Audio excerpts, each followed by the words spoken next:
Free Flow Podcast. We're your hosts, Tyler and Mitchell. Mitchell, how are you doing today? Dude, I'm trying to vibe, some people may or may not know the story of the crazy coworker chick.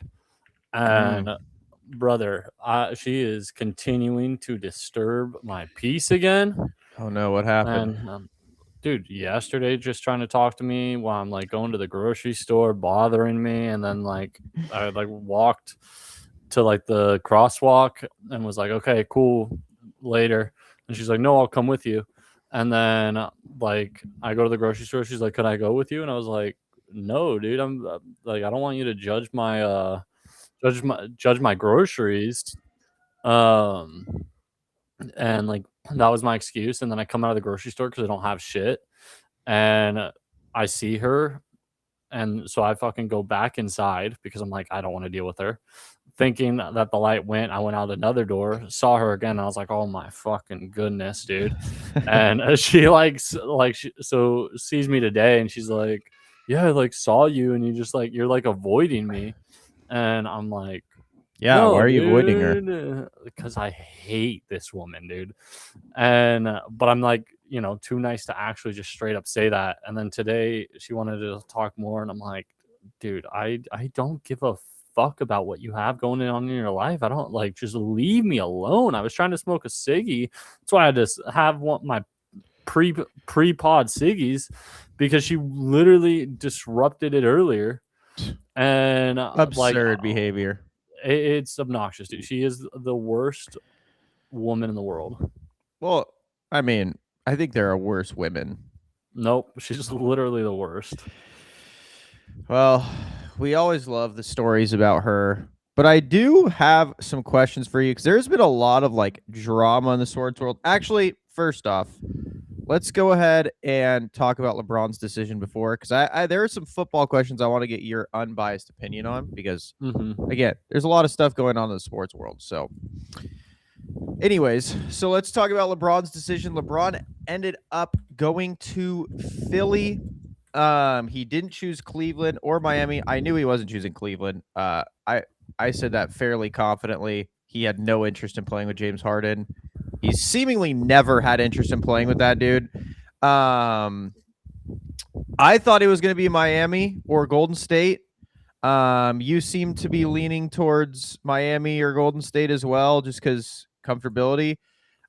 Philly is seemingly like, I can't say came out of nowhere, because obviously they were a contender the whole time.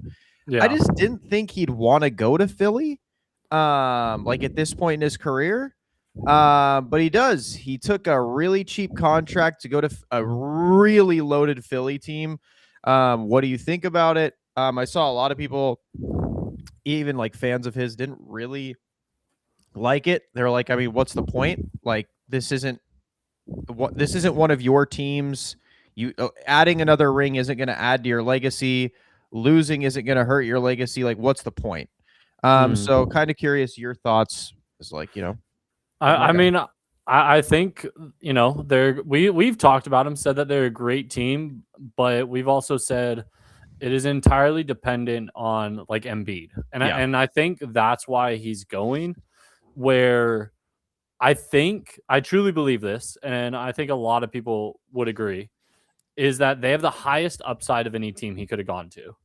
Like, if Embiid is healthy, I think, like, that's a huge if. Let's not act like that's not a huge if. If he's healthy, though, this team is like the 2019 Warriors or whatever, 2020 Warriors with KD. Like, this team's actually stupid. Yeah, and it's very capable. You can be like, yo, Embiid, we're not playing you more than 50 games this year. Like, we're not playing you back-to-backs. I wouldn't play him over 30. Yeah, I do. Go ahead. Sorry. Like, I'd be like, you're playing twice a week max, basically. And like, fuck, you might not even play him on road games, or you only play him on like matchups that matter, kind of thing. But I'm confident that this team is a top playoff seed, like a top 4 seed in the East with minimal work. I mean, Jaylen Brown is a great player. VJ Edgecombe has become a great player. Tyrese Maxey's a great player. LeBron can play off him. He can play point guard for this team, which they do kind of need. And so, I mean, I think this team is very capable. And so, at first glance, it might not necessarily make a ton of sense, but I do think that this is a very high upside. Now, again, it's dependent on Embiid, so it could very easily turn into like massive downside as well, where you're just like, okay, cool, this team doesn't stand a chance because without Embiid, I still think it's a good team. It's just not a championship team without Embiid. Yeah, I mean, so I'm gonna say I actually do think, like, I kind of like agree with you there. It's the highest upside. I actually think this makes a lot more sense than Miami. My reasoning for it not making sense was that it feels like too like late in his career to be like, oh yeah, now I'm gonna be a Sixer. Like it seems like a Jordan Wizards, Shaq Celtics type deal. Like it's a super memeable move. Yeah. But I do think it makes sense because I think LeBron's just gonna tell him he needs to do the AD treatment, like the AD bubble treatment. Like, yo, you're gonna play 30 games. You're gonna play like a couple times a month, maybe once a week, and we're just gonna keep you basically warm. That way, when you get in playoffs, you can hit the ground running because your body, bro, he couldn't even survive like multiple playoff series this year. And he had all that time off from his appendicitis. So it's like he was still able to get working. Like, he obviously wasn't able to go like basketball speed, but, he was still able to be warm and he still couldn't get it. Like he still couldn't play full playoff series or two. I don't even think he played one full playoff series actually. So it's like that's a problem, man. And I agree with you. Like this team is dependent on Embiid. If you can get Embiid to the finals healthy and like good, even semi good, even at 75%, this team will win the championship. Like they're just loaded.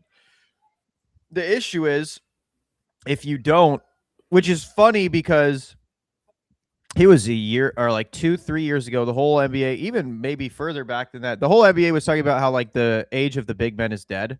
Like everyone's just a big man. Yeah. And now you need one with Wemby. And like, I'm just going to say Wemby because the reason Cat works is because Wemby exists. The reason, I mean, Jokic too, you could throw him in there, but he is a playoff dropper like Austin Reeves. So it doesn't really, you don't really need the 7-footer, but yeah, like you need him for Wemby. You're most likely that's who you're going to face in the finals. If not, you're going to be facing someone like the Thunder that has 2 7-footers. Or actually, they have 3 now because of who they drafted. So, like, you need big men. And I agree. Like, if I were them, I would genuinely do that. Like, people think I'm exaggerating. I was talking to a buddy, like, well, he obviously can't just play once a week. I was like, why can he not? I genuinely would play him once a week, if that. I'd say we are going to make sure this team can win 50-plus games without him. You don't need him to win 50 games. Like, I would genuinely play him once a week. I'd maybe start ramping that up a tiny bit come playoff time, like twice a week, and be like, all right, now we're starting to get you warm, buddy. And then, there he goes. He's ready for playoffs. But no, there is a 0% chance I'm actually playing him as a full-time starter on my roster this year, purely because I want to win a championship. Like, I think that's the best course of action. Well, and that's the thing. It's like the rest doesn't matter. Like you have LeBron on your team. Your success is judged on the regular season. It's judged on the playoffs. Like you want to be out of the play-in game, but I mean, what teams do you think are truly excellent in the East? You have the Sixers who got beat down with Brown by Embiid. Like as soon as he came back, that series was over. Like the Knicks, obviously a great team. Like the Pistons are good, but I do not think they're better than a 76ers with LeBron and Jaylen Brown and no Embiid. The Cavaliers, same kind of thing. I don't really think they're better. Like the Celtics are the Celtics, but like I just said, they're better.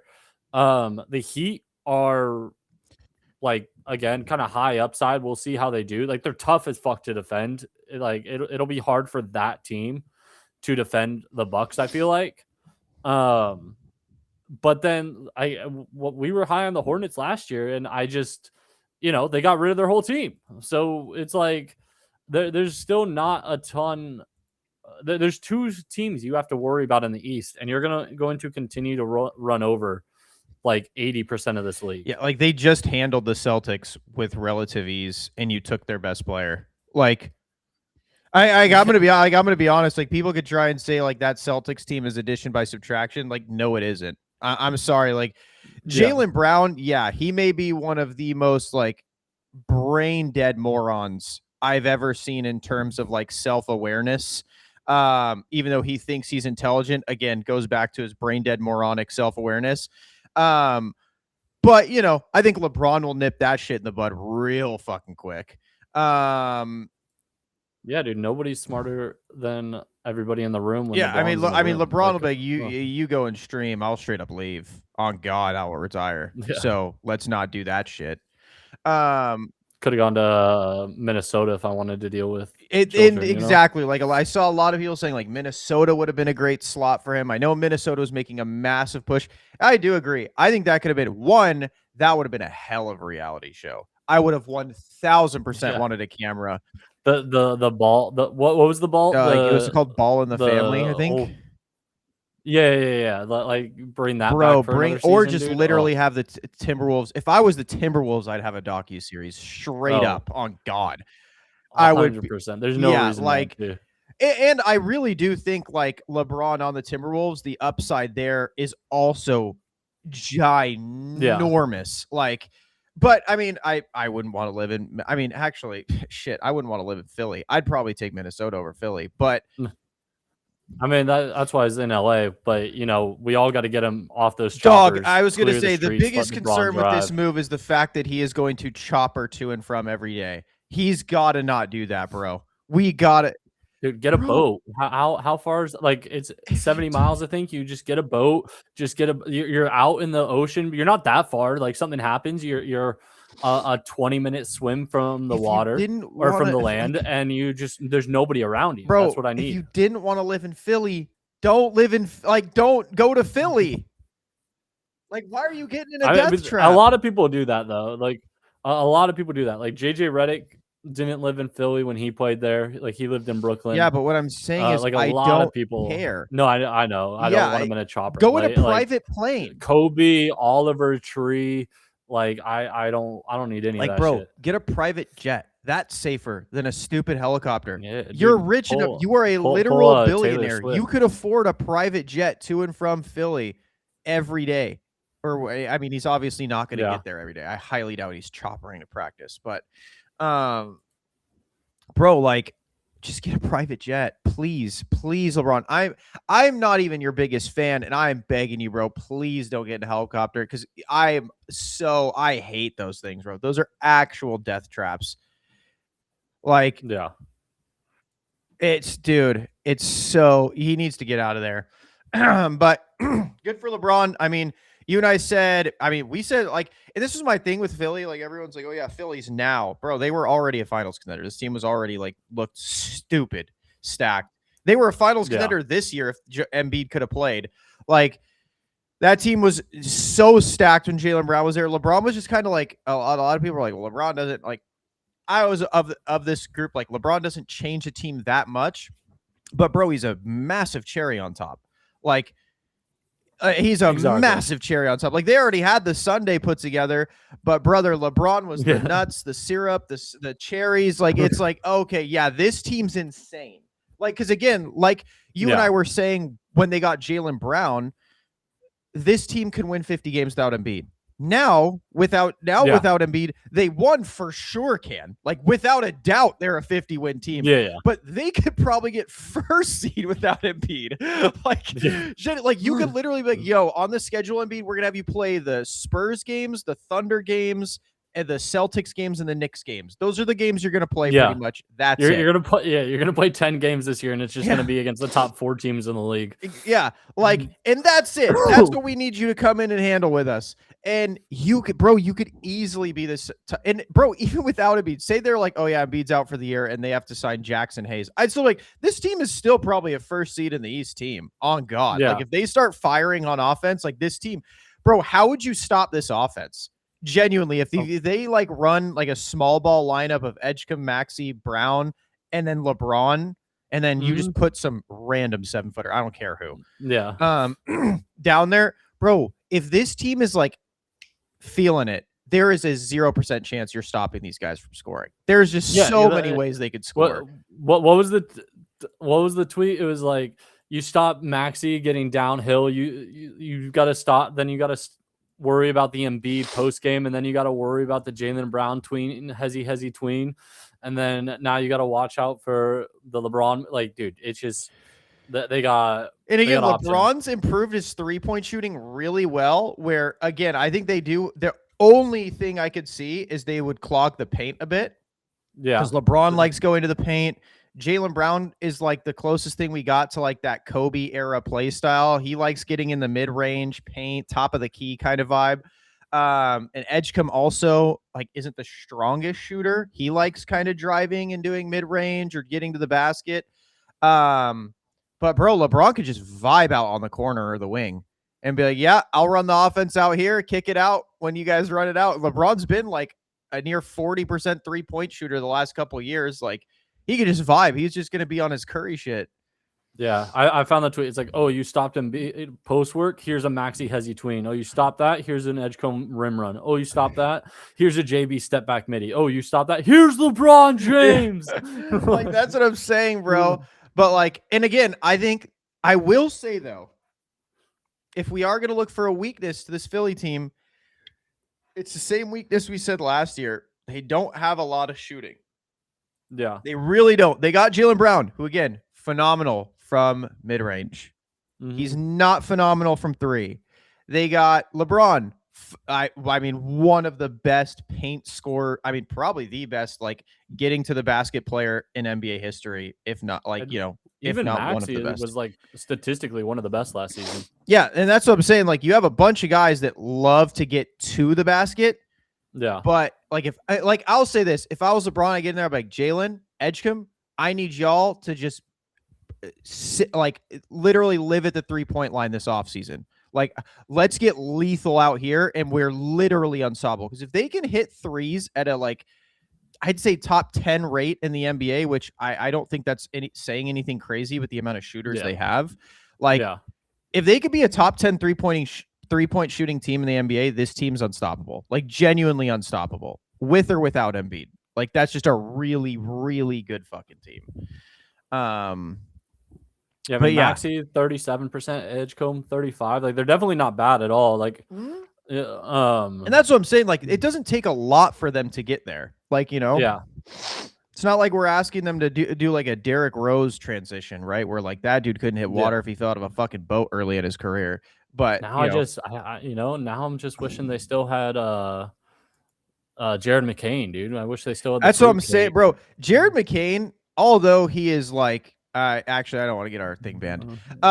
You know, although he's Jared McCain, brother, he's a really good piece for a team. Like, yeah, dude. I mean, especially being like the 8th man or whatever that he is on. Like, that was an insane pickup by the Thunder. Oh yeah, when they picked him up, you and I both, me and Mitchell both texted each other and we're like, "What the fuck, bro?" Like, the rich literally get richer. It's like handing like Elon Musk like another $100 million. It's like, well, he doesn't need it. It's like, no, he doesn't. But damn, is that nice to have $100 million extra? Like, he's such, like, I wish the Lakers, I mean, you and I were saying the entire time, just trade up for McCain, Yeah. But Pelinka's a moron. And then we got Connect who doesn't even play. So yeah, I mean, but I mean, there wasn't much else NBA news besides that. I mean, obviously that was the biggest news. So there were a couple things. I know we aren't a Niners podcast, but I had to talk to you about these because there's 2 big Niners news. One's been ongoing and the second just happened. I wanted your opinion. So our head coach just got into a car accident, right? Yeah. So and that's whatever, right? Or not whatever. Like, obviously, like, it sucks. Like, But like, here's the weird part, right? Is so it didn't get reported for 11 days, which is kind of insane for a high-level head coach because of his injuries. He had a severe concussion, broken ribs, like busted nose. Like, he was pretty fucked up. And so it was kind of weird, but if it was a DUI or a crime, obviously you'd have heard about it earlier because he'd have been booked and processed, et cetera, et cetera. So that's why you didn't hear about it quicker. Like, a lot of people were like, that's weird. that we didn't get anything. Like, apparently Santa Clara PD is like sketchy. I don't know. I'm just going off of rumors. And so yeah, so he got in this accident, busted his entire face up, and this guy Tony's Market Tips, he's like a sleuth, a major sleuth journalist. He's been going crazy on the Rossini story. He's like, okay, this is kind of weird, bro. Like, how do we not hear about a high level coach, like not just any coach, like a top 5 coach in the NFL getting in a car accident? We don't hear about it for 11 days. And then the way they break is, oh yeah, by the way, Kyle's not going to be at camp because, he broke his hand, broke his ribs, busted his face. It's like, whoa, wait, what? What do you mean? Hold on a second. So this guy Tony was like, well, I'm going to investigate this. The police report says the 21. Well, at first it said no one was at fault. That was the first report. Yeah. Go. Then the police report said the 21-year-old girl was at fault. And so this guy Tony's like, okay, that's weird. Then again, no reason to not report this pretty much instantaneously, because also Adam Schefter is known to be in the Niners' pocket.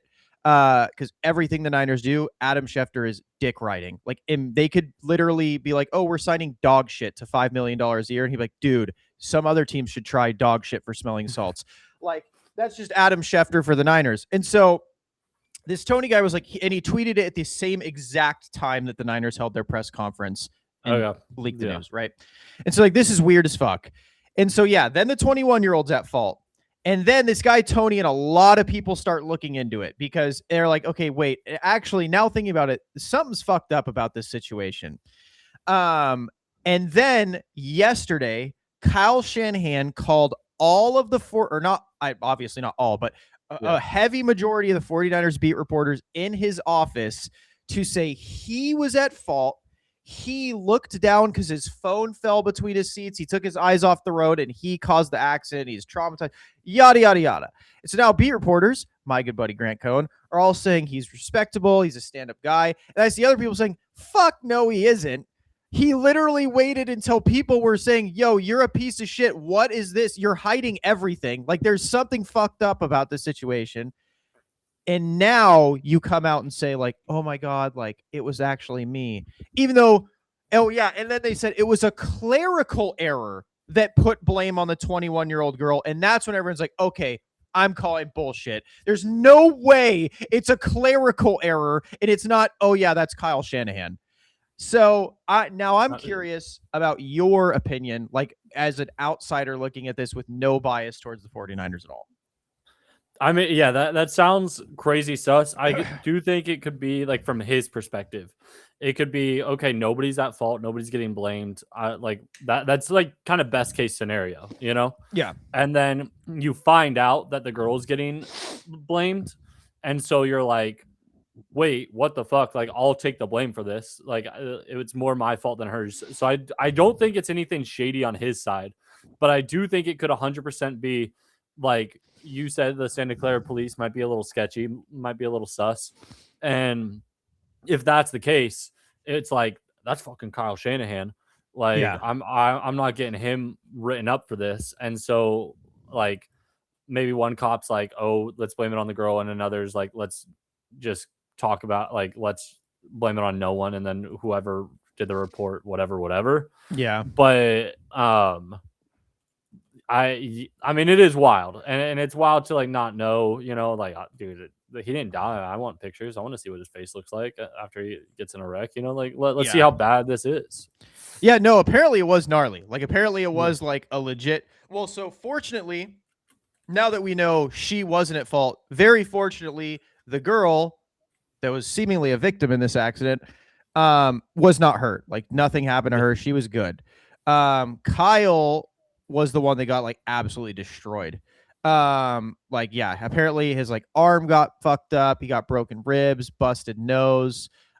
His, like, the reports on the scene where he had a severe concussion, his face was all bloody.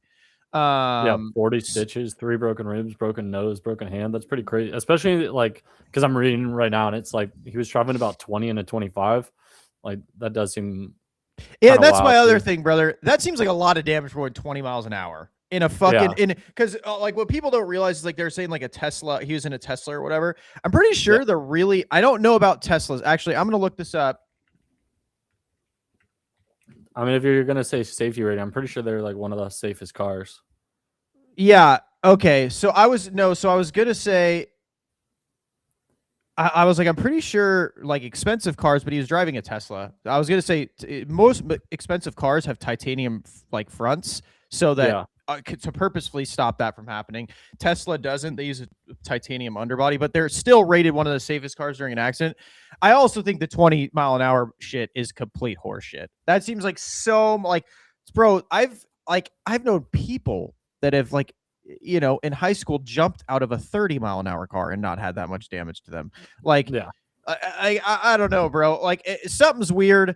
I'm glad everyone's okay. I'm glad there's nothing like, at least as far as we know right now, there's nothing like super shady about the situation. I don't know. Maybe he's sneaking a mistress in and out and didn't want that found out. Like, I don't know, bro. But yeah, super weird that a high-level coach can get in a major car accident from his injuries, and like you're just not hearing anything. Like super weird, super strange, super sus. But yeah, just wanted your opinion on that. And now for the next bit of news. You've definitely heard about the Brandon Aiyuk situation, right?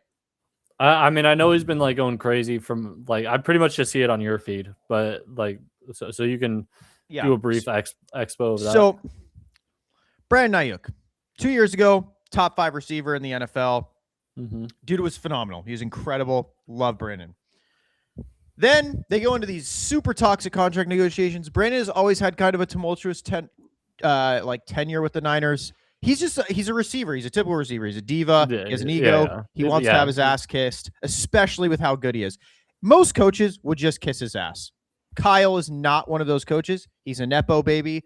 Kyle has as much of an ego as he does. So Brandon has already had a tumultuous tenure, Jesus. And so tough words, dude. They go into this contract negotiations. The Niners are terrible. They are one of the worst teams of contract negotiations in the NFL. They always wait too long. They always piss people off. Even the Mr. 49er George Kittle says, I compare it to getting braces. It absolutely sucks while you're going through it.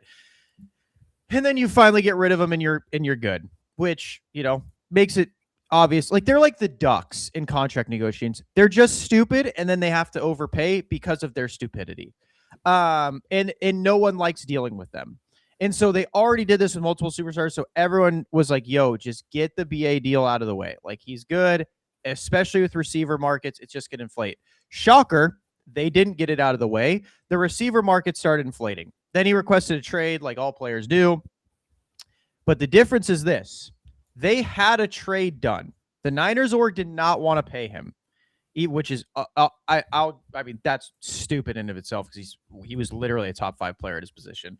But they didn't want to. He ran to Kyle, said, "You know what? I want to stay. I don't want to go to Pittsburgh. I want to stay. I want to be a Niner. I want to take this contract here. I don't want to take the same money in Pittsburgh." Kyle runs in the office because they were literally signing the paperwork. It was something out of a movie. Signing the paperwork to get him sent to Pittsburgh. Kyle barges in, saves the day, says, don't trade him. He wants to stay. I want him to stay. He missed the entirety of the offseason with this contract negotiation. Not his fault. So then he goes to 2023 season. He has a pretty rough 2024 season. He has a pretty rough start to season. Obviously, he didn't practice, didn't play with the team. Has drop problems. Then the savior, Brock Purdy, doing what he does best, threw a hospital ball floating over the middle. Brandon Aiyuk does what he does best, went for it to try and save Brock's poor play, and he got his knee absolutely obliterated. His knee got, I'm pretty sure he tore every single ligament and had a knee dislocation. It was horrible. Then he gets hurt. And the whole time the Niners are pretty much regretting this contract because he started off the season playing poorly and then he gets hurt. Then the Niners try and trade him while he's hurt. That seemed to be the first domino that pissed him off. Very, very much so. So then they tried trading him in the offseason. Again, second domino absolutely pissed him off. Rightfully so. I'd be like, bro, I went for a ball to save your team. And all this time, Brandon Aiyuk has been silent. He's just been working, he's been rehabbing, doing his thing. So then we get to that offseason. They draft the receiver in Ricky Pearsall, yada, yada, yada. And then this is where it starts getting weird. You stop hearing about Brandon Aiyuk. It's kind of funky. He's like your best offensive player. He's 25, 26 years old, and you just paid him $130 million. Why are you guys being so vague and weird about, I don't know when he's coming back. I don't know how he's doing. Brandon Aiyuk rehabbed away from the team, which, again, not uncommon. Super common. The Christian McCaffrey rehabbed in Germany for his Achilles tendonitis. Super common. But now, in the NFL, there's a rule. 4 days before camp, you have to report if you've rehabbed away from the team. If you don't report, you're in void of your contract.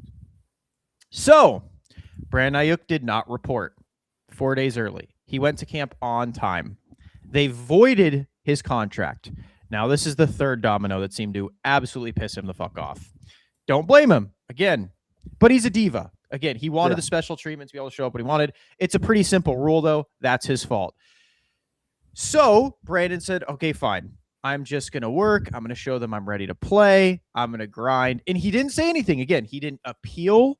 He didn't do anything. Again, still silent. He's working out. We're seeing him on preseason running, going crazy.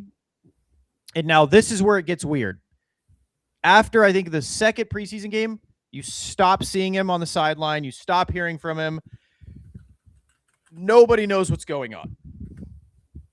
And then in late October, early November, the 49ers finally announced we voided Brandon Aiyuk's guarantees back in July. And they were apparently trying to trade him, but it didn't work. Obviously, a year separated. He hasn't played. His knee was obliterated. Yada, yada, yada. Again, Brandon Aiyuk's still silent, letting the Niners say whatever they want. Yada, yada, yada. And so then the June 1st date comes. It's called a post-June 1st designation. I'm assuming Brandon Aiyuk.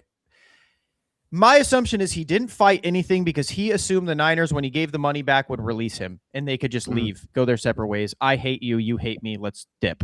They didn't. This is where he starts going absolutely ballistic on social medias. He's literally going insane. He's posting every other day. And yeah. And then more news comes out that Brandon Aiyuk, even though when he disappeared, he didn't stop coming to the facility. He was the first one in the facility every day, working his ass off. And it also gets leaked from him and other people that all Brandon wanted last year before he left was, I just want my guarantees back. And let's play. Like, let's just move past this and let's do it. Like, and everyone that saw him said he was hitting speeds he's never hit before. Like, he was good to go. He was ready. Like, and this was from George Kittle. So again, Mr. Niner, who was just absolutely ruining the Niners, pity party about Brandon Aiyuk. And so, seemingly he was geared, ready to go, which we needed him. And so yada, yada, yada. But yeah, now he's going insane. And then yesterday he posted something about can't win the race. If you crash out, keep your head up, stay in your own lane and you'll win. And everyone's like, well, all right, that's kind of fucked up. And then, yeah, today he's posted, or late last night, basically he has been voided under a void contract longer than he was contracted under his new contract. He's saying, like, how can they void a contract but still have a contract? Which I agree with that part. That doesn't make much sense. Like, how can you say, oh yeah, we're voiding his money, not paying him. This contract's null and void. Okay, so he's a free agent. No. He's still under the null and void contract. It's like, yeah, but like, that part I agree with him. But yeah, he's going absolutely insane. So yeah, what do you think about that? Because it's literally, I've never heard of something like this in sports. Like, it's actually insane. I don't know. It's not like it could be your framing, but it sounds like they're just kind of fucking him over. Oh yeah, they're pissed because they gave him money. Yeah. And when you're as somebody who was not a big football guy, but played for a couple games in high school before. Yeah, you're pretty much a superstar. Yeah, like I was pretty good for a receiver. I just never gave a fuck. Yeah. And so I, never pursued it. But, I showed up with the silver cleats, dude. Everyone had, because I showed up late. I had silver cleats, dude. I was like, I have the ego of a receiver. And so I understand the receiver mindset. Like I think it's the best, one of the most entertaining parts about football, that you have these unbelievable athletes and these unbelievable talents, and that they're all the same fucking person, and that they like everyone's a Chad Ochocinco, just a wild ego, which obviously just leads to drama and thinking they're the best shit in town, which just leads to like, it allows a situation like this to genuinely blow up. Because if this same exact thing happened to like a lineman, you'd never hear about it. It would never be a thing. Yeah. But because it's a receiver, they all have the egos, and it all becomes a huge thing. And like rightfully so, you're the star player outside of the quarterback. But even the quarterback, I feel like, usually is not the personality star that a wide receiver is. Like, they're not as showy typically as the receivers are. And so, I mean, you just have to have like a little bit of an ego, a little bit of a specific mindset that I just think really leads to these kind of things blowing up. And like, you take what it's part of the process. You play the game. This is going to happen. This is going to blow up, and it's never going to be pretty. But it's like, if that's your guy, if he's one of the top players in the team, hasn't been doing shit, it's hard to say that this guy's the problem. Not that he couldn't have handled things better himself. And, like, you start mouthing off, like, you're like, okay, well, it makes sense why a team doesn't want you at this point and you're causing issues. But it's all, like I said, it's just kind of the position.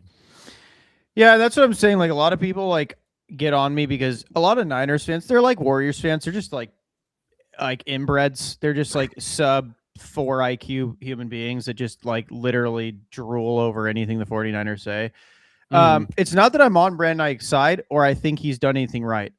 I think Brandon Aiyuk obviously should have reported 4 days early. It's not that hard of a requirement. But bro, when you have an elite talent, like I always bring it back to like how Phil Jackson dealt with Dennis Rodman, how Steve Kerr deals with Draymond, when like how the Chiefs like how Andy Reid deals with Travis Kelce, was literally shoving him on the sideline in the middle of a Super Bowl. Kyle Shanahan would bench him, and you'd be like, why would you bench your best player? Now that's just brain dead. Like, and same with the Bulls and Dennis Rodman. If the Bulls just said, you know what, we're just going to void Dennis Rodman's contract and just not play him ever, they'd be like, why? Like, you obviously want him on your team. Like, it's like, and so I always go back to that. When you're a truly like elite coach, and I think Kyle's a phenomenal coach. I don't want the Niners to fire him. But bro, coaching, especially nowadays with the amount of information players can have for themselves, is a lot of personality management. It's not necessarily like in football. Yes, it is scheme. It is, you do need to teach them stuff. But Kyle said himself, he's not a developmental guy. So he doesn't develop them from his mouth. He doesn't develop players. So he doesn't do that part, which is a massive part of coaching. So then you should be good at personality management. If I have a player that good, like Brandon Aiyuk, one of his big things was after he signed his contract, he was wearing red shorts on a day they should have worn black shorts. You know what I'd say? Brandon Aiyuk, wear red shorts. And if some dipshit decided to like complain, I'd be like, oh, are you top 5 at your position? Oh, no? Okay, then shut up. And, like, if one of the great players are like Christian McCaffrey, Christian, let's be real. Brandon Aiyuk's a bit immature. He's a bit young. Do you want to be a whiny bitch like him, or are you just going to like stick with the program? Either one is fine with us because, again, you're phenomenal too. If you want to wear other shorts, you can. We'd appreciate you being a leader. Brandon isn't that. He's just a dude with an insane amount of talent that we need on our football team. And guess what? Christian McCaffrey would probably say, yeah, it's good. He probably wouldn't even complain about it. Like, yeah, just let Brandon wear the shorts. Who gives a fuck, bro? He's insane. He has like the highest separation rate in the NFL. He's one of the best blockers in the NFL. He's one of the best route runners in the NFL. Why would you make a shorts color a problem? Well, and that's kind of the thing. Like, we've spoken on it before, like for years, honestly, which is like the reason I think Phil Jackson is one of the best coaches is not because of anything that he actually does on the court, but is the fact that he managed personalities and egos for like so successfully for so long. And like you just said, there's no reason to make a big deal out of small things, which like I like to live by in just my daily life of like, if this doesn't need to matter, so why do I make it matter? And unless you're doing some truly batshit stuff, like Deshaun Watson type stuff, like some other like crimes or borderline crimes. Like if you're just an outspoken player, it doesn't matter. But like again, like I'm not tapped into the NFL like network in that way, and like the Brandon Aiyuk thing doesn't come across my feed. Now I understand that the NFL network is massive with like the most fans out of any sport in North America and like the US. But it just is like not everything needs to be an issue. Just let him mouth off and do his stuff. He's not talking like bad about teammates. He's not doing like absolutely wild shit and like making like true national headlines that are worth worrying about. And so it's like, okay, if you know, some beat reporter is saying, "Oh, Brandon Aiyuk did this," but it's like not leaving the little sphere that it exists in. It's like, does it really matter? And I do think, like, it's kind of hard on an NFL team, like on a football team, and I mean this both positive and negative, of like managing 53 plus egos, and just being like, okay, but like the other 52 guys don't really care or like have a way to get their pennies in a bunch, and like his voice isn't exponentially louder. Like there's really only a handful of guys whose personalities like true like basketball develops like legitimate stars that break into the mainstream, whereas like that doesn't happen nearly as much with the NFL because it is kind of contained. And it's a team sport, so they treat it like a team. And so it's like, okay, if this guy's kind of being a jagoff, like, but it's not disrupting the sphere, like stop making it an issue for no reason. And that's my thing, right? Is people are like, sorry, one sec. So people are like, it sets a bad precedent. No, it doesn't, bro. He's one of, I mean, you can even look at the NFL. There's not really many people with the personality Brandon has. And other people understand that. It's not that big a deal. It's not that serious to let one guy, bro, it would have been, if Phil Jackson used to let Dennis Rodman go to Vegas pregame and just get it out, literally, as they say, just get it out of your system and do God knows what pregame, and was like, yeah, we're good. Because, bro, when you have a player that is that talented, your job, your responsibility as the coach is to field a team full of talent and manage that. That's your job. That's your whole job, is to manage that team. And bro, the Niners have, since Brandon Aiyuk has been gone, the Niners have had a gaping hole at wide receiver one. So desperate, we signed 33-year-old Mike Evans this offseason, praying he's half of what he's been his entire career because of the hole Brandon Aiyuk has left on the field. That is not something you just go, yeah, we don't need that. Yes, you do. You could use a $130 million receiver right now that could run 22 miles an hour, stop on a dime, block anyone. Like, but he's just wants a little bit of that, of like butt kissing, bro. Like, do it then. Like, and that's my biggest problem with this whole thing. Yes, should Brandon Aiyuk have reported 4 days early? 1,000%. Yes, he is in the wrong for that. 100%. Yeah. But if I was his coach, I'd pull in my office. I'm like, Brandon, come on, bro. Like, we pay you so much money. Like, I wouldn't avoid it. I did just talk to the dude. Listen, we paid you a lot of money, bro. Like, you're supposed to be a leader. You're supposed to be one of our guys. Like, we need you to be here when you're supposed to be here to set the precedent for the team. And if he listens, cool. If he doesn't, whatever. But at least you gave him the opportunity to disappoint you. You don't void anything. You let him go through his offseason, look at how he's doing, and then be like, yeah, okay, we have a start. And if he keeps making problems, then yes, you reevaluate. But you still at least play the dude and be yeah. That's the thing too, though, is like if you're obviously like showing up to training camp and not being there on time, like that sucks. But like fundamentally, if you're ready come game day, like that's what, like if you're not out of shape, if you're not ridiculous, and you come in week one, you're ready to go, and you're like, throw me the ball, I'm gonna get 90 yards on four touches, like, you know, you're doing your job. And how much are you going to complain about the personality outside of that? And that's what I'm saying, bro. Like, we have Trent Williams, right? Trent Williams is a godlike teammate, godlike leader, but he doesn't go to OTAs. Last year was like his first time in camp for years. He usually never goes to training camp until the last couple of weeks, and literally has to oxygen tank the first couple of weeks because he's so out of shape. Bro, Brandon Aiyuk was there every day. He was the first one in the building working his ass off. You can see the rehab. So you can't use the excuse like, well, we don't know if he's working hard. You're watching it. Every player is noticing it. Like, He's doing what he needs to do. And so it's like, I'd understand if he didn't show up 4 days early and then he was being lazy at camp and then he wasn't hitting markers and you're like not seeing any progress, then yeah, obviously void his guarantees. But it was the complete opposite. It was, well, he didn't show up 4 days early. Well, yeah, he's a diva. He wants his ass kissed. He doesn't want to show up 4 days early because he doesn't feel he needs to. Which, is that a good thing? No. But bro, when you're getting a talent at that level and you're a coach at that level, getting paid what Kyle gets paid, bro, you just say, you know what, like, we're just going to take this one on the chin and we're going to say, and bro, you pull the other, if I doubt, because again, with the culture they have set, I doubt anyone would question it. But if someone was, you pull them in the office, be like, bro, you know how talented Brandon is. Like, that's why we're letting him get away with it. He wants to do this. We're going to do this to try and win some football games with him. Cool. If you have a problem with it, like, I don't know, grab an ice pack, ice your ass because your butt hurt. Get over it. Let's move forward. Like, Brandon Aiyuk right now, 2 years removed from football almost, would still get on the field and be the best receiver on our team. That's how good he is. It's like, dude, I always point back to Phil because I completely agree with you. This bro had Lamar Odom, Ron Artest / Meta World Peace, Dennis Rodman, Michael Jordan, Kobe Bryant, Shaquille O'Neal. And Shaquille O'Neal came in at 400 fucking pounds, like playing his way into season. Like, that's what I'm saying, bro. Like, this dude managed and people could say, well, Kobe and Michael had great personalities. Brother, Michael was punching people in the face in practice. Kobe was screaming at people and playing it like it was an NBA Finals Game 7 game, which a lot of people respect. I respect. I think that's awesome. That's also toxic. Like, it is toxic as hell when you're going that hard in practice. Because again, practice is supposed to be for practice.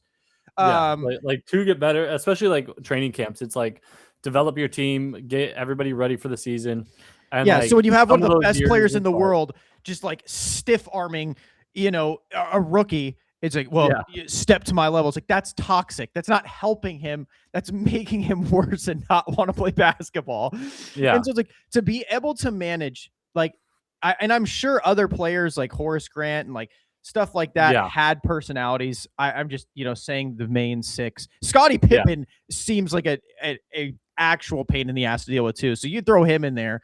Well, like, he was only making like the sixth best, highest paid player on those teams. Like, I'm sorry, but like an ego is fucking coming that one way or another. Yeah. So it's like, bro, like he is dealing with like ego after ego after ego. He managed it flawlessly. You would never know. Like, obviously, yes, Kobe and Shaq had a tiff, but brother, if you're telling me I could have two players actively fighting and three-peating while arguing, that's a damn good coach that knows how to manage those egos.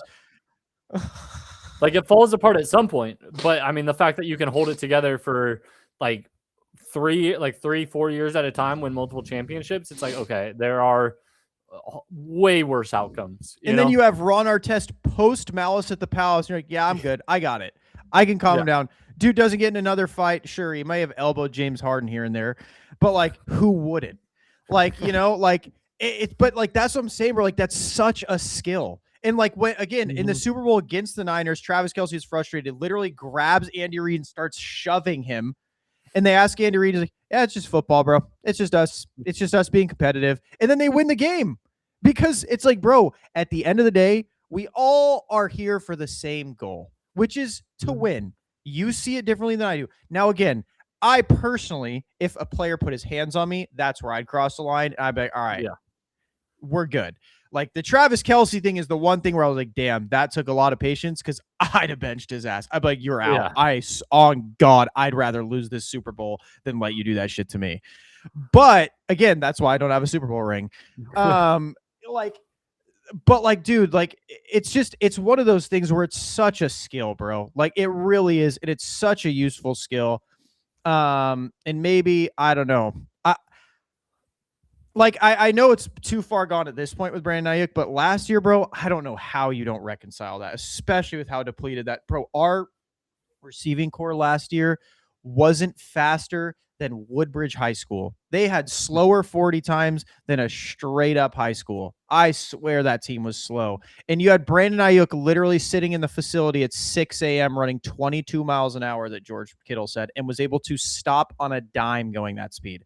Like, brother, you're out of your mind, bro. Yeah, Like, no, I mean that's genuinely crazy. yeah, it's just so yeah. I just had to get it out because this Brandon Aiyuk stuff has been crazy. Um, yeah, it's just one of those things where I'm like, wow, it's crazy. And yeah, I mean, to talk about, you said we'll talk about Purdy a little bit. Yeah, Purdy sucks.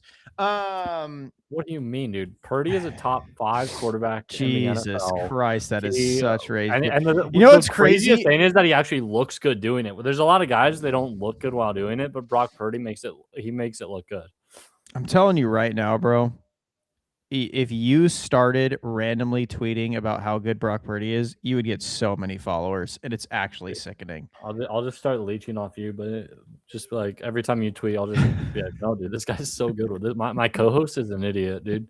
Bro, they literally would agree with you. You see how many haters are like on my, I mean, fans I have that are like on my nuts. It's your best, like most engagement. There we go. I mean, yeah, I could literally just tweet Brock Purdy and someone would have a problem with it. I could tweet something like, dude, Brock Purdy seems like a great father.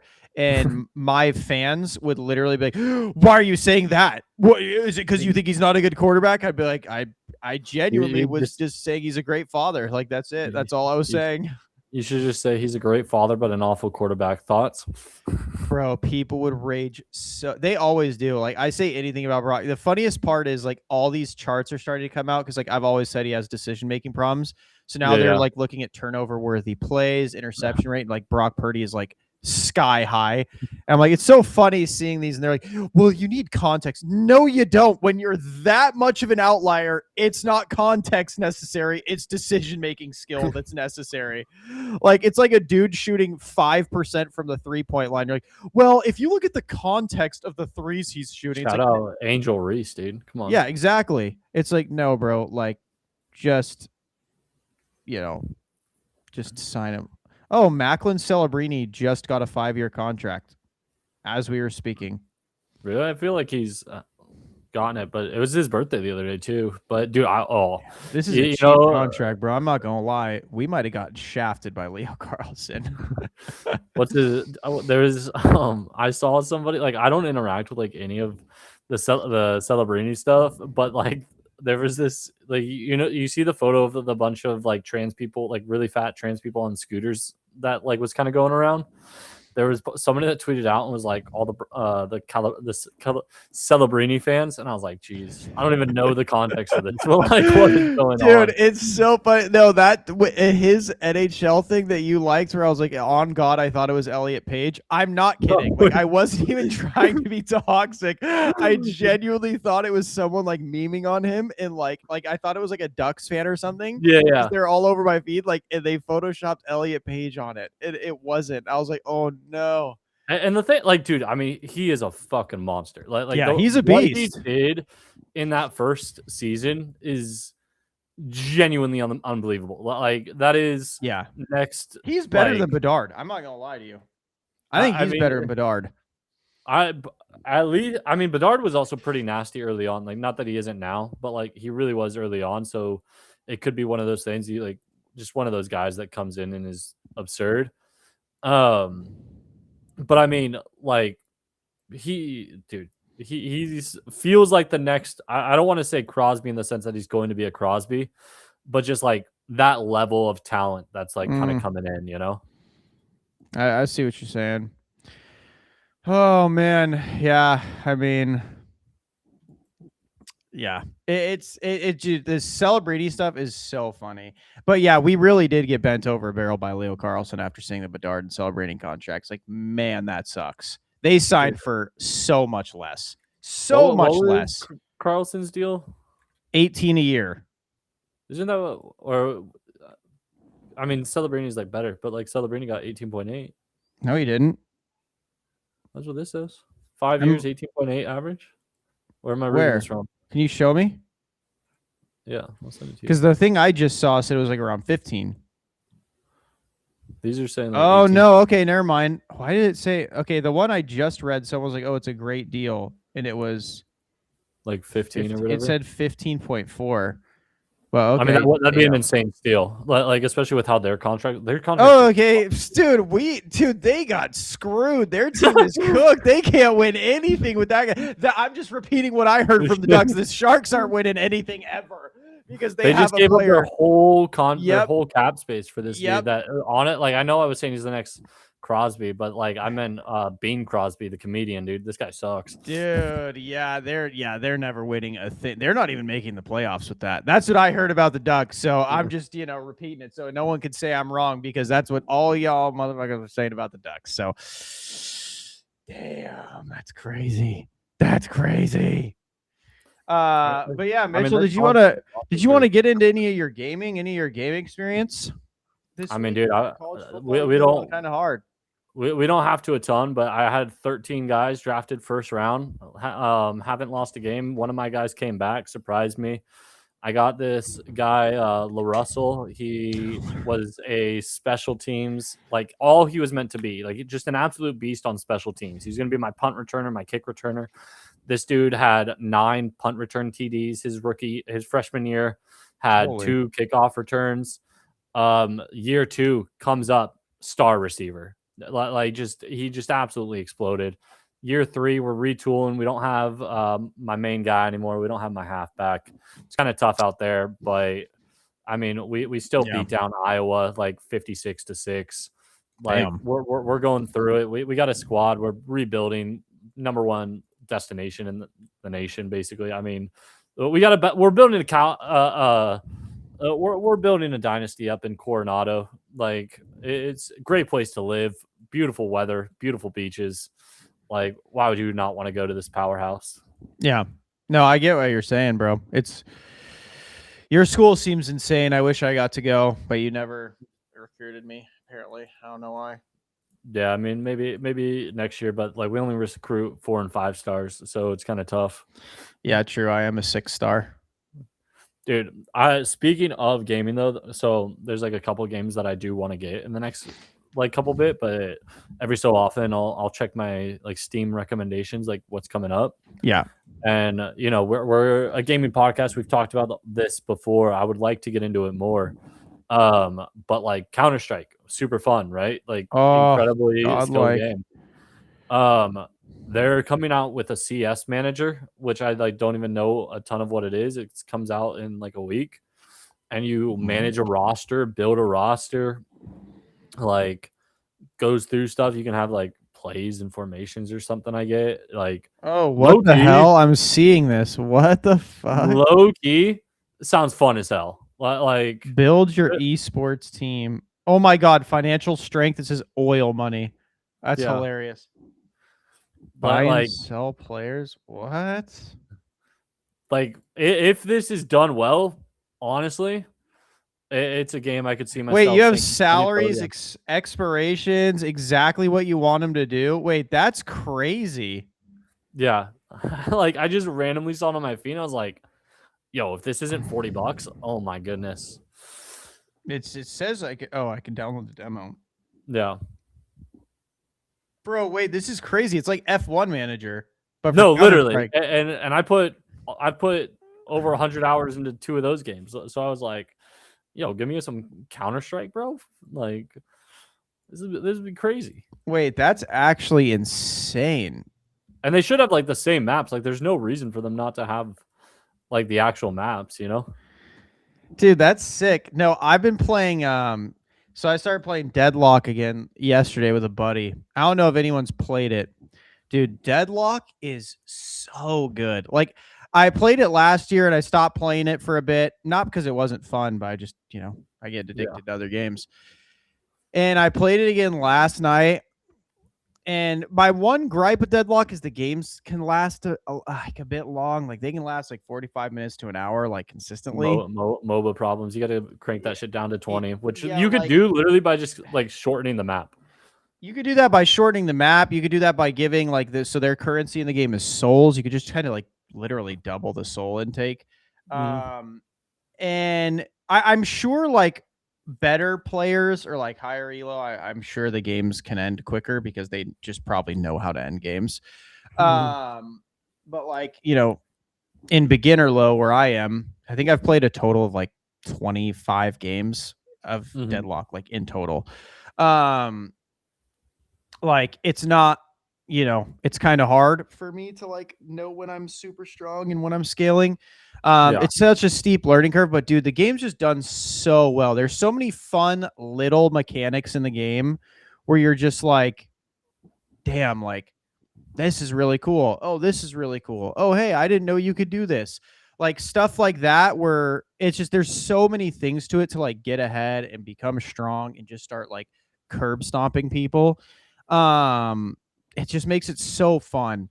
Um, so yeah, if people haven't played Deadlock, dude, I definitely recommend the game because it is actually so good. It's so good. It's so well done. It's so good.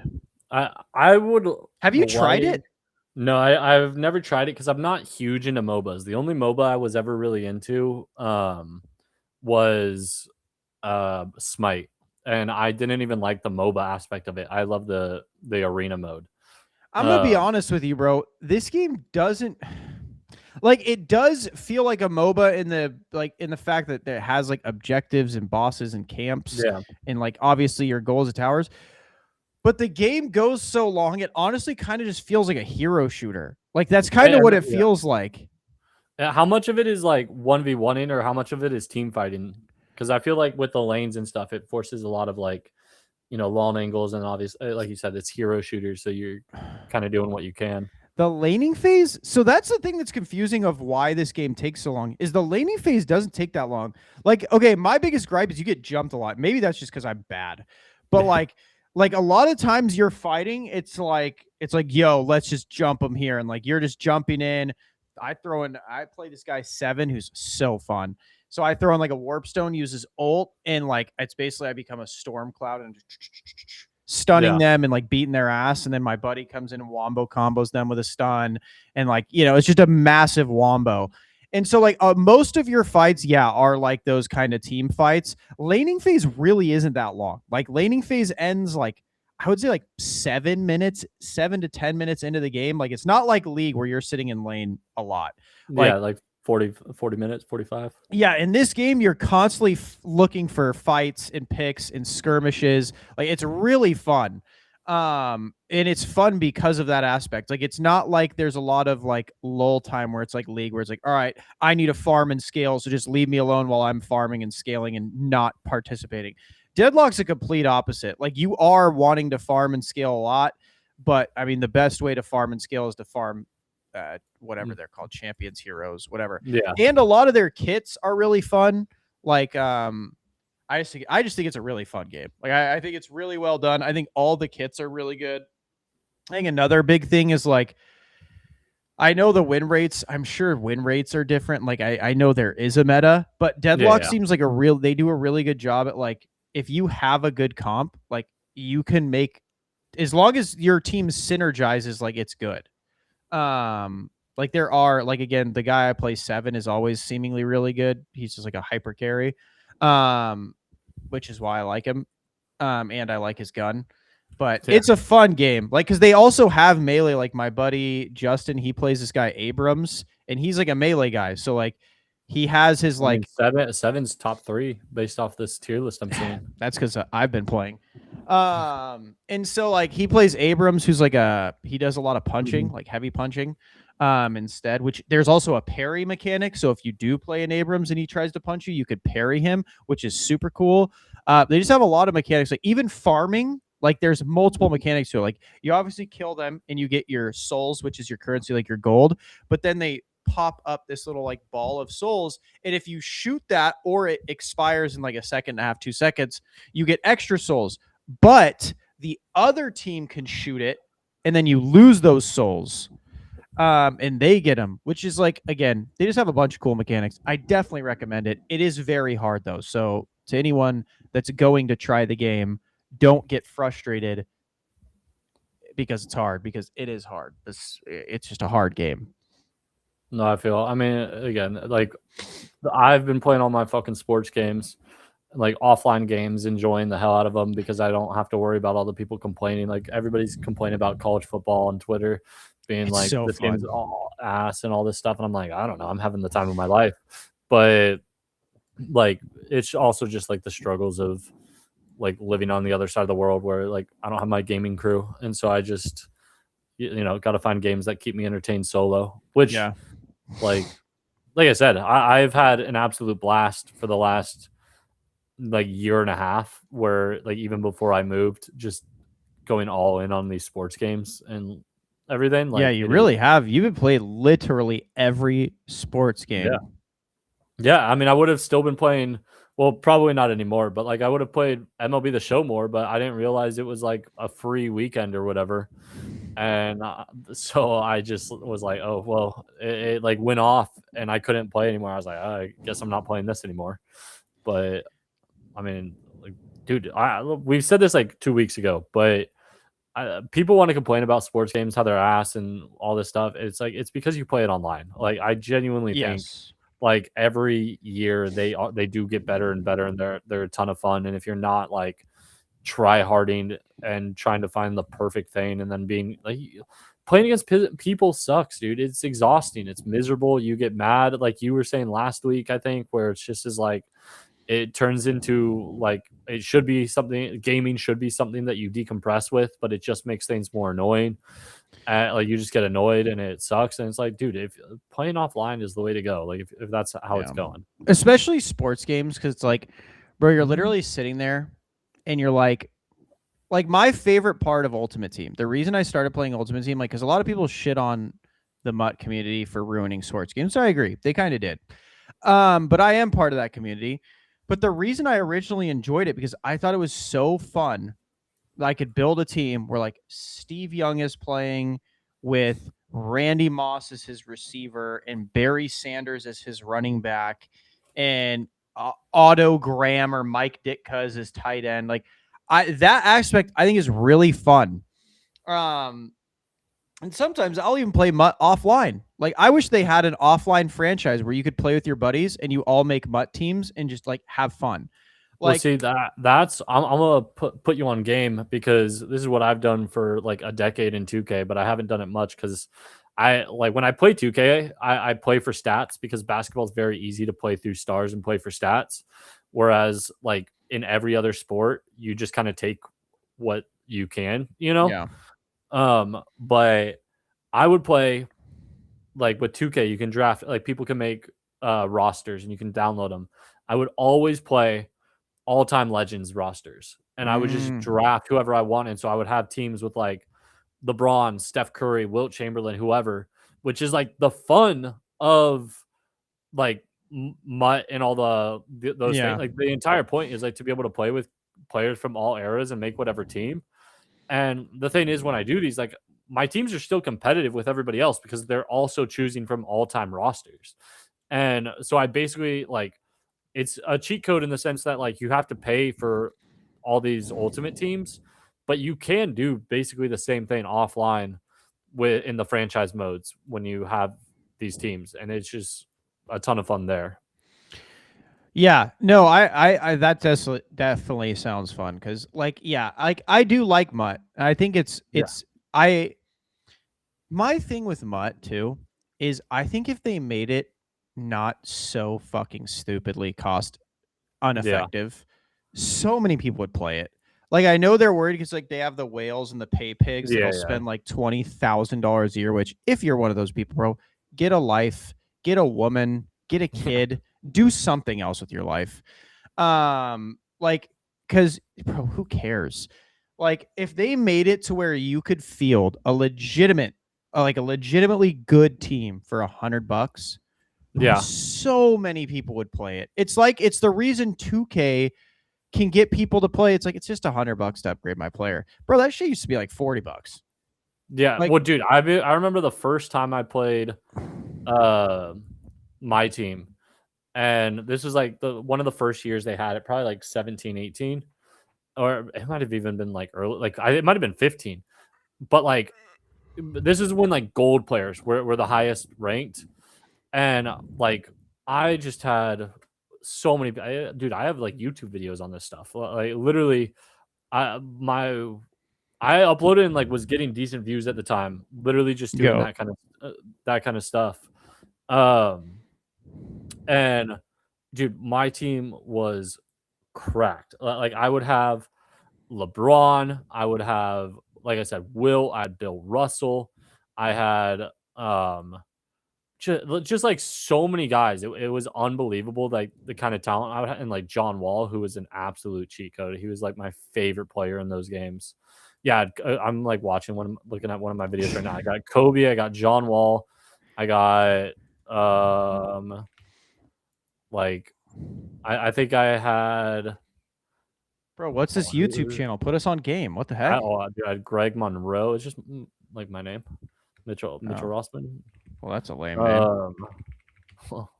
What a dork. Like, dude, I had a god squad over here, and it was. I don't see any videos. I probably privated them all, but bro, this guy's teasing us. He puts us on game, then privates all these videos. Crazy. Here, let me see if I can send it to you.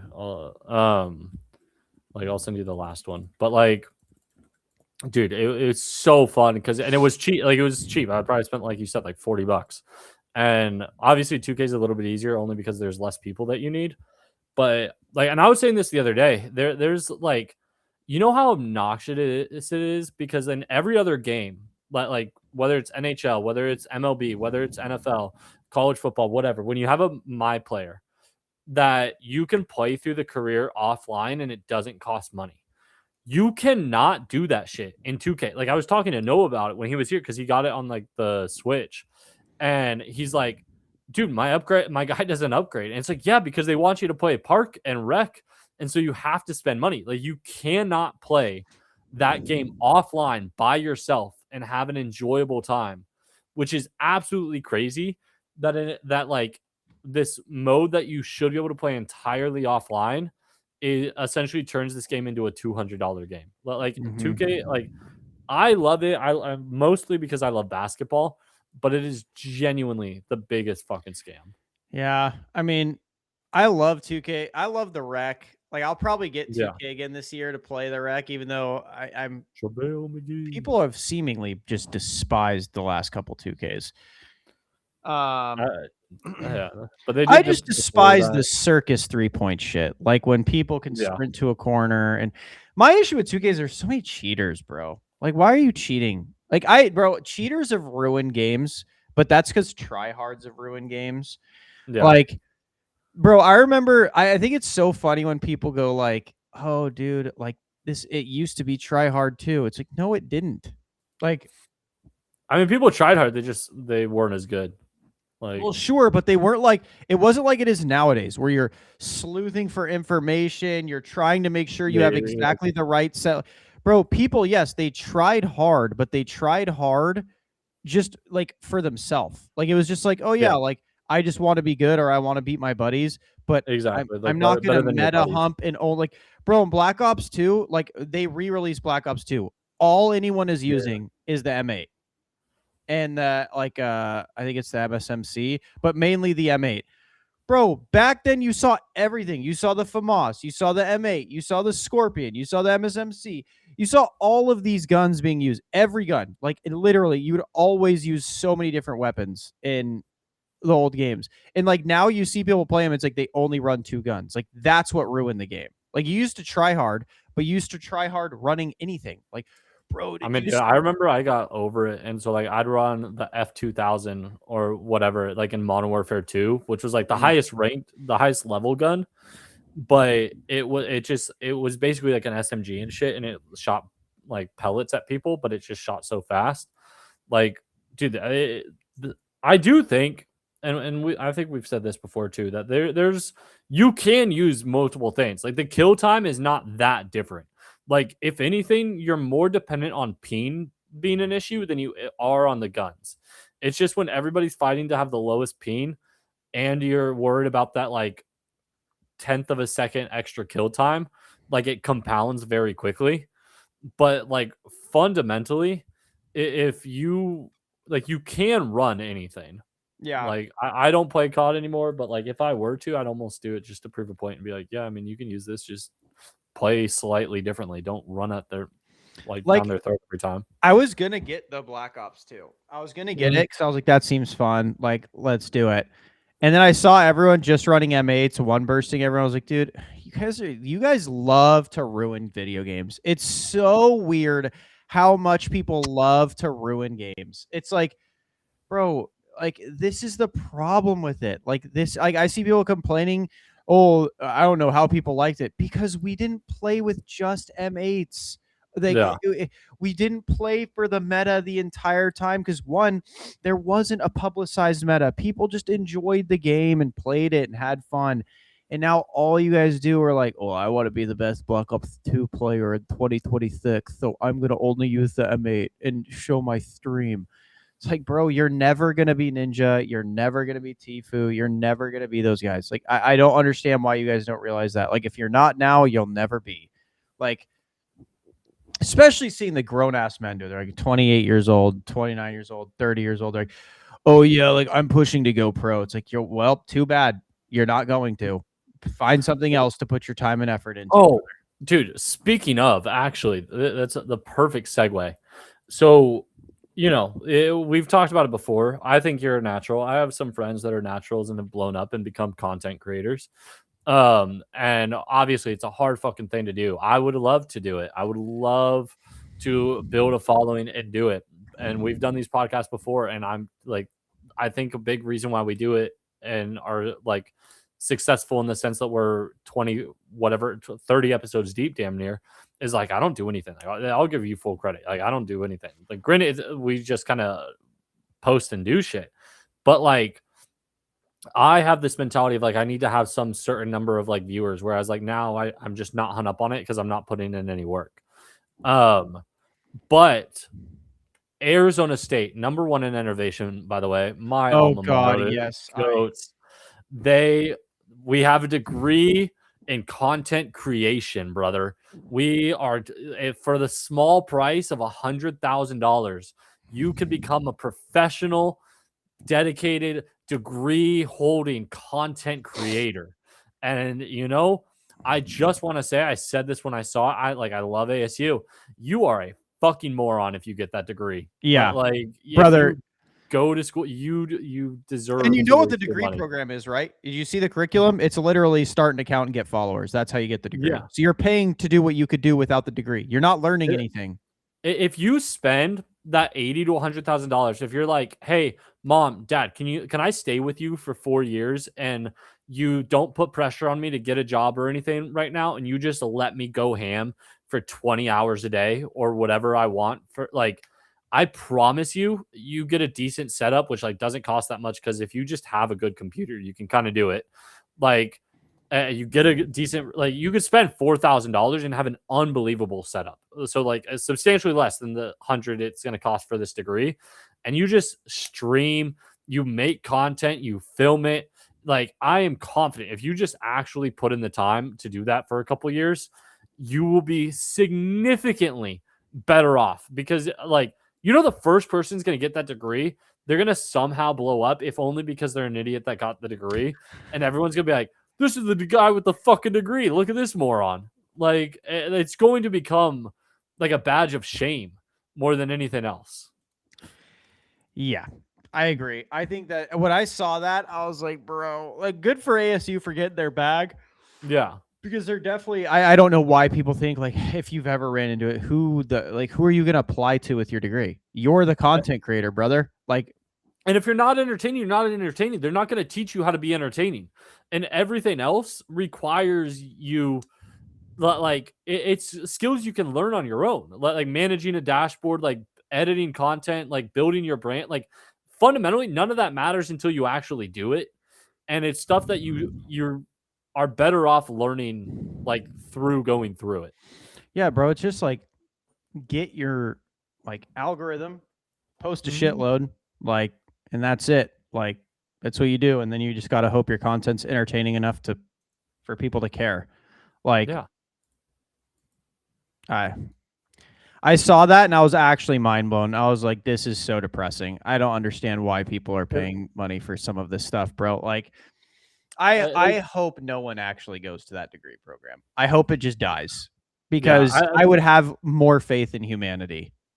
Yeah, I mean, it's basically like Like at least for like Kai Cenat's Streamer University, like it makes sense in the sense that there's a bunch of streamers there. You're learning from like the biggest streamers in the world. I still think it's like a scam, but it's also probably a fun fucking time, and Well, you're everybody's also streaming all in the time. content with these guys. Yeah, and so like you're inherently around people. Like obviously, it's hard to like be so out there while being genuine to yourself in the sense of like this is the content I want to make, and so many people just want to make like outrageous and loud content. And so like to get on other people's streams and be like, oh dude, that dude's funny, I want to follow him. Like, but like it's a bunch of people with 50 to 1,000 viewers, like trying to gain from other people's channels, and trying to gain the like 100,000, 200,000 that you get when like Kai's streaming or anybody else and being in like their specific content. But it's like, again, I think learning from like a Ludwig, a Valkyrie, like a Senna, sketch, like they do have insight on the game, whether or not you love them. Like they do have insight from being like legitimately successful people that give you stuff. Now I don't care to see them just flex their earnings, like, oh, I made this, I made this. All right, cool. Can you teach me how to go from 100 followers or 100 viewers to 1,000? Yeah, it's one of those things, bro, where I'm literally just sitting there like like please don't, bro. Like actually, please don't. Like it's not worth it. If you want to be a content creator, like the secret is make content every day, multiple times a day, post it on every platform you could possibly post it on, and do that consistently. That's it. That's literally the secret. You have to be consistent. You have to get clips, and then you have to be semi-entertaining, because that's the big thing. Like if you're not funny or you can't come up with anything creative, like you're not going to make it. Like that's just straight up how it is. And even if you are funny and creative and fun and can come up with things, 99% of the time you still won't make it. So it's like, unless you're doing it like again for fun, there's just no point. Yeah, and the thing is like the people that are going to get the degree are like people that aren't charismatic, they're not entertaining, and they're like, I can learn this, and it's like you can't. Like I'll tell you, like again, you're one of them. One of my buddies who I went to ASU with, is like Confidence Chris. He was in my fraternity. He was the president, a year older than me. He has 187,000 followers on Instagram. Like he was like he had a podcast that he did with his friend, and like they blew up with it. Like he has over 1 million followers on like TikTok. He does a bunch of stuff. Like some of his videos blow up, some of them don't. But like he's essentially been a successful content creator and like branched out into like a business kind of thing. And he's been doing it for 7 or 8 years at this point. Yeah. And it's like it's like I said at the time, I literally said this freshman year, I was like, you can do this. So, like you can be a content creator. And I don't even think it was like a thought in his mind, but I was like, you are fucking hilarious, dude. Like you were such a charismatic person. Like it makes sense. Like you could do this. You have the personality to be successful. And I'm not going to like credit myself for why he blew up, but like it is, it's entirely me. It's like 99% me. He would have never done it if it wasn't for when I said that. You were basically as Phil Jackson. Yeah, I was like, brother, like you can reach for the moon, you can shoot for the stars, and you're gonna make it. Like, and so I instilled that confidence in him. It's all me. Yeah. Don't worry. When I'm famous, I mean, I already am, but when I am more famous, I'll credit you too. Yeah, I mean, I plan on riding your coattails as much as I can, dude. I'm gonna do nothing until you blow up enough for me to just like post some dumb shit and get like 1,000 views, 10,000 views, and I'm like, oh fuck yes, I can quit everything because my friend blew up. Dude, that's the vibe though. Well, you're already moving back to the US, so it's gonna be lit. I actually just re-signed my contract and sent it to my boss on Monday. It doesn't matter. Like maybe in a couple years, but I'll be pushing 40. It's fine. In a couple years, you'll be pushing 40? That's when I'll come back, when I'm pushing 40, which is, like it's not that far away, dude. It's only like Mitchell, you said you want a big booty Latina. They don't have those in Korea. They don't have them in China either, but it's fine. I'll find the next meta. Like, oh my god, just stay ahead of the times. Be like, all right, yeah, dude. The Chinese bitches be getting thick, dude. Their capitalism's hitting them strong, brother. Oh my god. All right, guys. On that note, we'll see you guys next week. Thanks for joining us. Make sure to like, comment, subscribe if you're seeing this or hearing this on YouTube or Spotify, and have a great rest of your week. Peace. Peace.